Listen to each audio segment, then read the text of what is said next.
It is a serious issue. What is a serious issue? But you want me to say something that I shouldn't say in court? Well, he wants his fundamental rights to be enforced in this There are country. everybody has fundamental rights in this country, But you take a including concrete those who on the streets you vilify.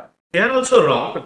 So then that's all right. Then you should apologize for them. Yes, Mr. So let me argue the case, please. They are not Mr. represented. Mr. Solicitor. I, Malad, at the outset stated that Jammu and Kashmir is an integral part of India. They say your first petitioner has said something which are not in sync with. So I'm not concerned with that. If the first petitioner has said something, if he has said it, in what circumstances he says it, is it recorded? You ask him for an affidavit. I have nothing to do with it. There are two parts. Hold on. Let's not take time on that. One second. Let's not take time on that. I am not standing for him for what he said if he said it.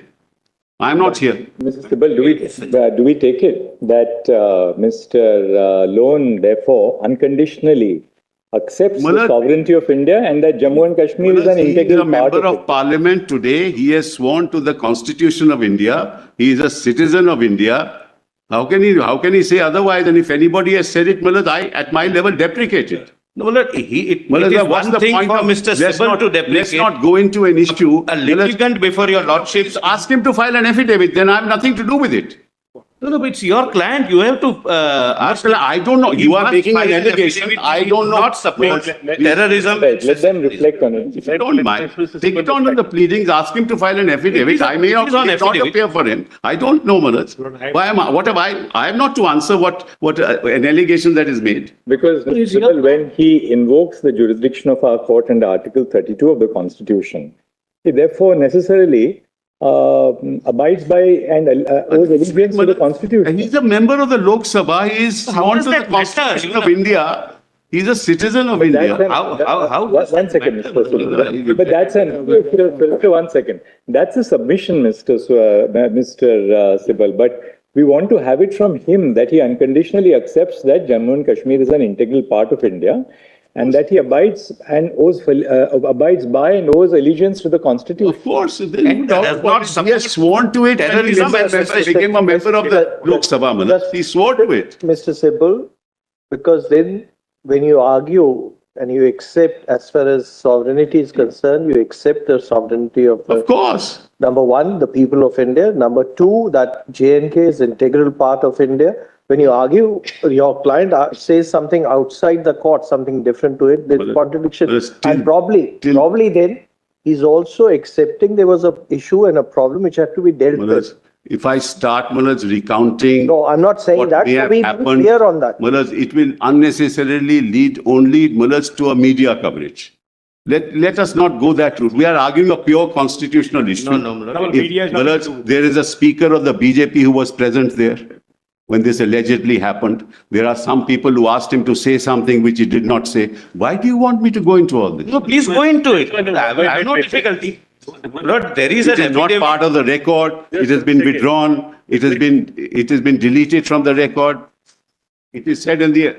What is all this? It was said in the assembly, the BJP speaker was there. It was the speaker not of his party. The BJP speaker was there. He was asked to say something which people ask other people to say on the streets of this country. Why do we want to go into this? No, we would insist, he must go in. Therefore, we accept. Of course, but unconditionally. We proceed on the basis that he's willing to file an affidavit before our court saying that, well, he owes allegiance like every other Indian citizen to the Constitution of India, and that Jammu and Kashmir is an integral part of the country. Lord, I'm sorry for the interruption. Another aspect, the affidavit mentions that in all public speeches of petitioner number 1, he supports separatist elements and other elements. Let him say he does not support secessionism and terrorism. No citizen of this country can have any objection in filing that affidavit. There's another petitioner, Justice Masoodi. There's another petitioner, Justice Masoodi. Please allow me to argue.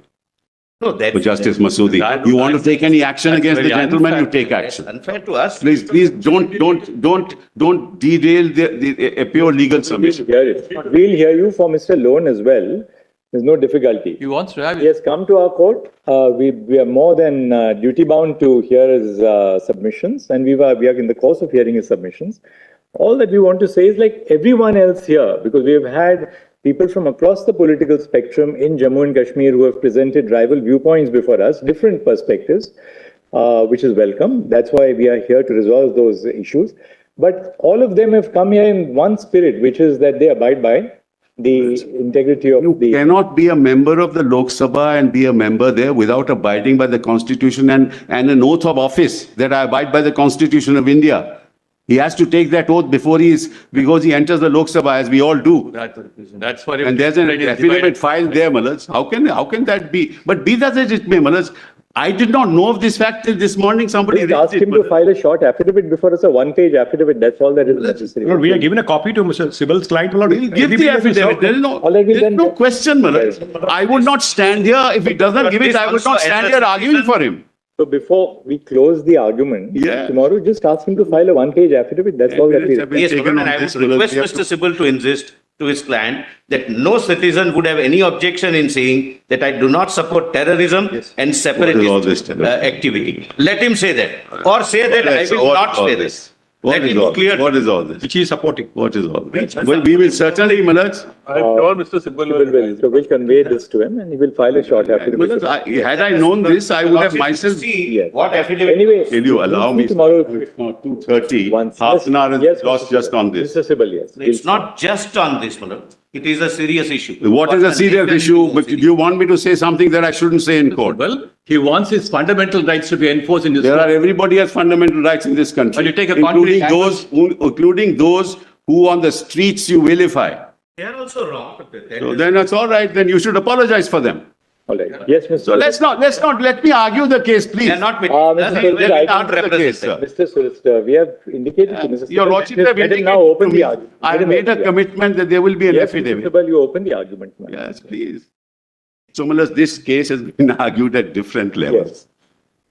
And Malas, I was somewhat pained when one counsel argued that we respect the sentiments of the people of Jammu and Kashmir, but you must also respect our sentiments. Now, Malas, I think that we cannot reduce this case to an emotive majoritarian interpretation of the Constitution of India. Whereas all residents in Jammu and Kashmir are citizens of India, they are as a part of India as anybody else. If historically there is an article of the Constitution that gives them certain rights, Mullahs, they are entitled to defend that as a matter of law. Yes. That those rights may be taken away, may not be taken away, constitutionally or without reference to the Constitution is another matter. But to say that you must respect our sentiments as if they are somebody else itself is creating a kind of chasm that shouldn't be created, especially in court. That's number one.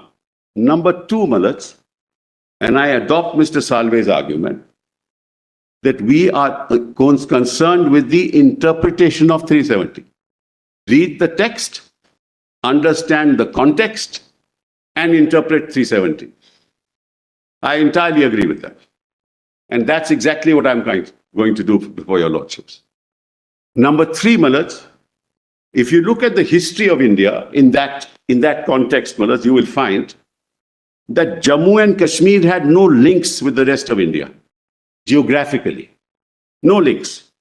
No part of the territory of Jammu and Kashmir was linked to the rest of India. And the two principles on the basis of which accession had to take place was contiguity. You have to be contiguous. That's how states like Junagadh, Hyderabad, many other states which were within India could never accede to Pakistan because that principle could not be established. So you had to have contiguity, and you had to have population. These were the two principles. And the decision, the third, was to be taken by the ruler. These were the three principles on the basis of which accession took place. Factually, Jammu Kashmir was not contiguous to India. How do you say that, Mr. Because, it is Radcliffe, when he came and he made the award, he gave Gurdaspur to India. That's how we got contiguity. That's part of the Radcliffe Award. Of course, Radcliffe, when he came, knew nothing about India. So you might appreciate, what were the forces behind it. And Firozpur was a district connected to Gurdaspur, which had a Muslim majority population. Firozpur was also given to India. That established contiguity. That one historical fact, Mullahs, your lordships may note. And it's part of the records, Mullahs, of the case. The second grave issue that was confronting India at that point in time was Greater Punjab was Muslim dominated, not the bifurcated Punjab. The majority population was Muslim. If you gave Greater Punjab, or what was Punjab at that time, to Pakistan, their boundary would reach. And if India got all of Punjab, our boundary would reach Lahore. Neither Pakistan would accept it, nor India would accept it. These are historical, this is a historical background in the context of which the fate of Jammu and Kashmir was to be decided. Note another fact. Jammu and Kashmir had a constitution, a detailed constitution of 1939, which had an administrative structure like any other democratic structure, except that the Praja Sabha was dominated by Dogras. In fact, all the nominees in the Praja Sabha were Dogras.